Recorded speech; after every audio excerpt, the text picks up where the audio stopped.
छात्रों, आज हम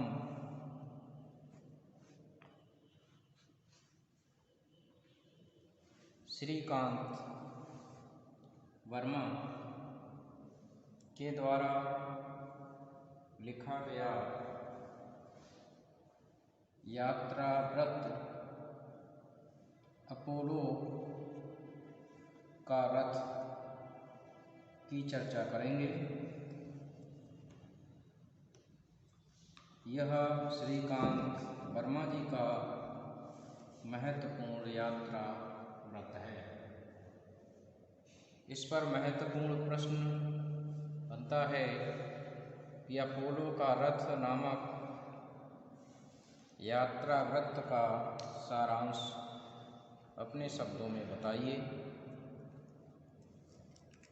तो छात्रों, शुरू करते हैं अपोलो रथ का सारांश।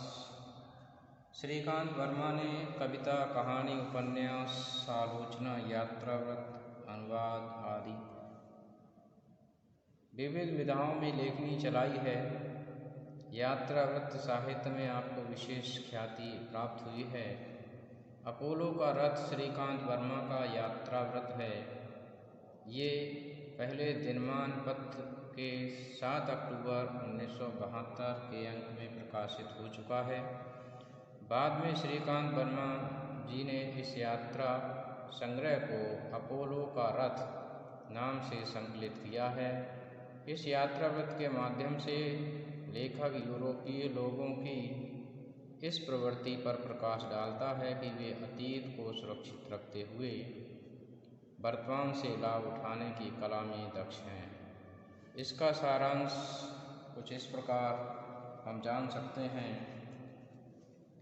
लेखक लंदन की सीमेट्री, जिसको कब्रगाह में कुछ दोस्तों के साथ बैठा हुआ था, जहां तमाम स्त्री पुरुष फूलों के गुच्छे लेकर अपने प्रियजनों की कब्र पर फूल चढ़ा रहे थे। इस कब्रगाह में अनेक प्रसिद्ध व्यक्तियों की कब्रें भी थीं, जिनमें से एक प्रसिद्ध अर्थशास्त्री एवं चिंतक कार्ल मार्क्स की भी थी, जिस पर खुदा था कि दार्शनिक अब तक संसार के विषय में सोचते आए हैं। अब बहुत सोचा जा चुका है, अतः संसार को बदलने की जरूरत है। कार्ल मार्क्स के साथ यूरोप के इतिहास ने पलटा खाया और संसार को बदलने की प्रक्रिया प्रारंभ हुई, जो यूरोप अमेरिका में अब भी जारी है। कुछ चीज़ें बुनियादी हैं जो कभी नहीं बदलती, जैसे आदमी का अपने अतीत से प्रेम। पर अतीत को किस रूप में लिया जाए, कब्रगाह के रूप में या समकालीन जीवन के साक्षी के रूप में, यह जानना भी बहुत जरूरी है। भारत में अतीत और वर्तमान का विभाजन उसी दिन हो गया था जिस दिन भारत ने पश्चिमी शिक्षा, संस्कृति, राजनीति तथा मशीनीकरण के सामने घुटने टेक दिए थे।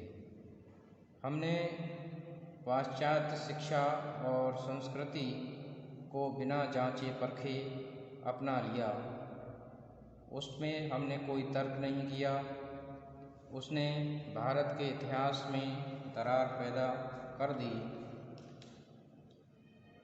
हमने अपने इतिहास पुरुषों की मूर्तियों को संग्रहालय में कैद कर दिया। अतीत की पूजा कर हमने अपने दायित्व बोध से मुक्त हो गए। बचा हुआ समय हमने स्वार्थ पूर्ति, महत्वाकांक्षाओं में लगा दिया। भारतीय जाति से अधिक इतिहास हंता जाति कोई दूसरी नहीं हो सकती। यूरोप के लोगों ने दूसरों के अतीत को भले ही रौंदा हो, पर अपने अतीत को भली भांति वे सुरक्षित रखते हैं। रोम में माइकल एंजेलो द्वारा रचित प्रतिमा पिएतर केवल कलाकृति ही नहीं है, बल्कि यूरोप की सौंदर्य चेतना को जगाने वाली अनुभूति भी है। न जाने कितने कलाकारों को उससे प्रेरणा मिली होगी। इस प्रकार यूरोप के वर्तमान में उसका अतीत ऐसा घुला मिला है कि उसे अलग कर पाना कठिन है। वे अपने अतीत से बहुत कुछ सीखते हैं, शिक्षा प्राप्त करते हैं और अच्छा करने के लिए प्रयासरत भी होते हैं। इंग्लैंड में आज भी लंदन से 100 किलोमीटर दूर एक गांव में शेक्सपियर का घर है तथा उसकी वस्तुएं आज भी सुरक्षित हैं। स्ट्रेटफोर्ड थिएटर में आज भी प्रतिदिन शेक्सपियर के नाटकों का मंचन होता है, जिसे देखने के लिए यहाँ भारी भीड़ लगती है और मेला जैसा लग जाता है।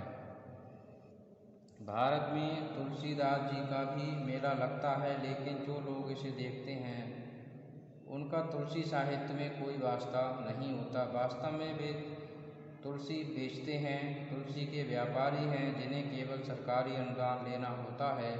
तुलसीदास किसी भी समकालीन कवि की तुलना में कहीं अधिक समकालीन हैं, किंतु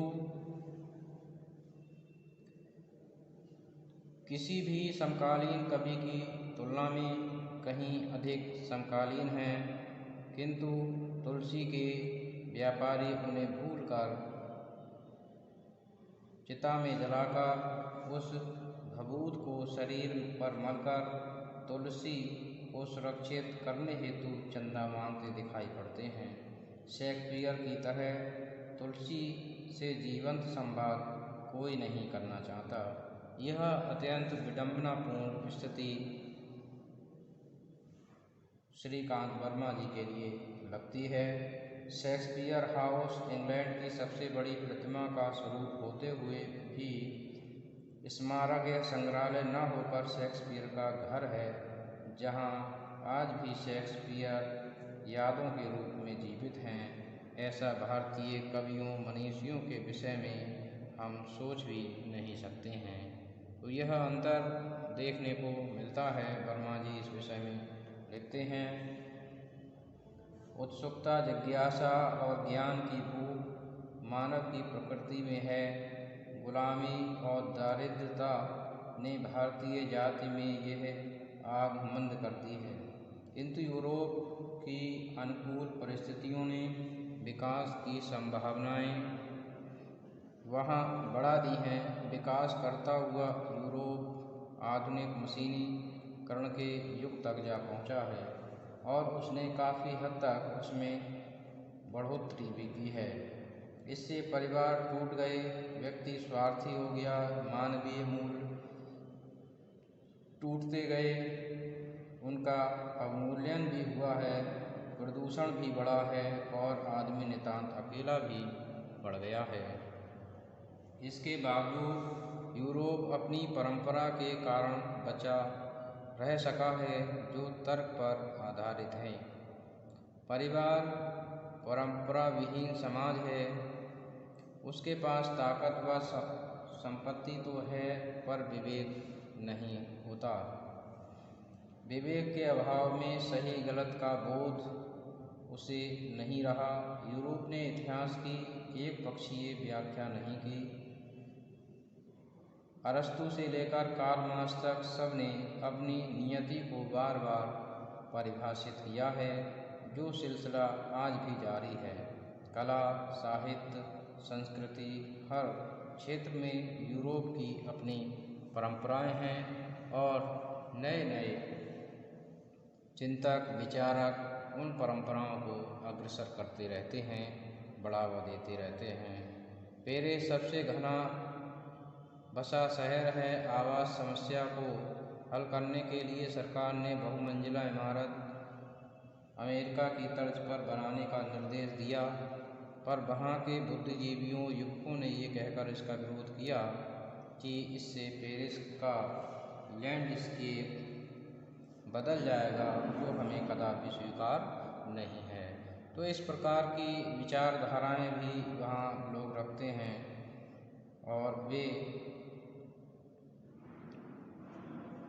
अपनी परंपराओं को जीवित रखना चाहते हैं और यूरोप का सबसे बड़ा संकट आस्था का संकट दिखाई देता है। यूरोपीय व्यक्ति अपनी शंकाओं और प्रश्नों से घिरा हुआ भी दिखाई देता है। ये शंकाएं और प्रश्न इतने जटिल होते हैं कि उनका उत्तर पाना सहज नहीं होता है। जिन समाजों में धर्म जीवित हैं वे इस संकट से मुक्त हैं। उदाहरण के लिए बेल्जियम में कैथोलिक संप्रदाय राज द्वारा स्वीकृत धर्म है, इसलिए बेल्जियम में आस्था का संकट जर्मनी या फ्रांस की तुलना में कम है, क्योंकि वहाँ पर धर्म प्रभावी रहता है और धर्म के रूप में आस्था जीवित रहती है। यूरोप के तमाम बुद्धिजीवियों का कहना है कि यूरोप ने धर्म और संस्कृति को अलग अलग कर दिया है, लेकिन यह बात सही नहीं है। कला और संस्कृति को अलग अलग कर पाना संभव नहीं है। क्या भक्त कवियों की कविता और उनकी वैष्णव आस्था को पृथक किया जा सकता है? नहीं किया जा सकता है। क्या प्रगतिवादी कविता को मार्क्सवादी सिद्धांतों से अलग किया जा सकता है? नहीं किया जा सकता है। 20वीं शताब्दी में रचना का स्रोत आस्था नहीं अपितु संदेह है। काफ्का, कामू, पिकासो से लेकर गोर्की तक सबने अपने परिवेश, परंपरा तथा समय को अपनी कलाकृतियों में अंकित कर उसकी आलोचना की है। ये तो सच है कि यूरोप में सरल जीवन संभव नहीं है, इसलिए सरल साहित्य भी नहीं रहा। हर आदमी आस्था का केंद्र तलाशता है और फिर अपनी पूर्व स्थिति में लौट जाता है, क्योंकि आस्था केंद्र से उसका मोहभंग बहुत शीघ्र हो जाता है। तर्क पर आधारित होने से यूरोपीय परंपरा संदेह और प्रश्न की मूलभूत आवश्यकता मानती हैं। यूरोपीय बुद्धिजीवी अपने स्थान में उखड़ा हुआ है, पर वह दूसरों की शरण में जाने की अपेक्षा अपनी जमीन में पैर टिकाने के लिए उत्सुक दिखाई देता है। लेखक यह निष्कर्ष रूप में कहना चाहता है कि लुई 16वें और नेपोलियन के बिना पेरिस की, शेक्सपियर के बिना इंग्लैंड की और सीजर के बिना रोम की कल्पना कठिन है। यूरोप की शुरुआत जिस तरह से हुई थी, समकालीन यूरोपीय जीवन उसी की तर्कसंगत परिणति है। कहने का तात्पर्य है कि इसमें श्रीकांत वर्मा जी यह बात पर जोर देते हैं कि यूरोपीय लोग अपनी परंपराओं को सुरक्षित रखे हुए हैं और उसका लाभ है वर्तमान में भी उठाते हैं, और वहाँ के जो चर्चित व्यक्तित्व हैं उनको आज भी जीवंत वहाँ के लोग बनाए हुए हैं। परंतु भारतीय परिप्रेक्ष्य में जब वह तुलना करता है तो कहीं न कहीं उसे यह अभाव खटकता है। तो यह बताने की कोशिश की है कि हमें भी इस प्रकार से अपने जो महान लोग हैं उनकी व्यक्तित्व को हमेशा बनाए रखना चाहिए, जीवंत बनाए रखना चाहिए। तो मैं समझता हूँ छात्रों कि आपने इसको सीखा होगा, समझा होगा। धन्यवाद।